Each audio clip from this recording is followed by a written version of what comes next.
Well, boss, 1 year anniversary of freedom after 13 years in a prison. Remember, God is greatness.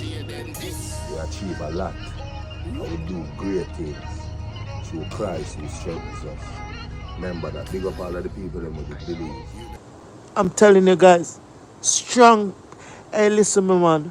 Vybz Kartel, you're strong mentally, but I see where you're coming from, Vybz Kartel.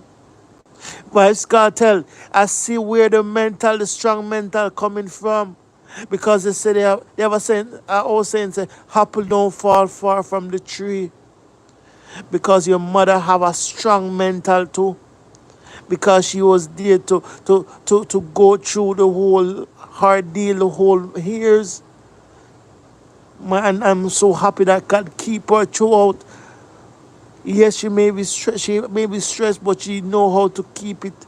And I know that hey, listen, my Vybz Kartel, is the tears, is the tears of your mother and the prayer of your mother. Mighty God. The tears, the countless tears of your mother and the countless prayers of your mother. And also of the other persons them out there that pray for you. And you actually pray for yourself as well.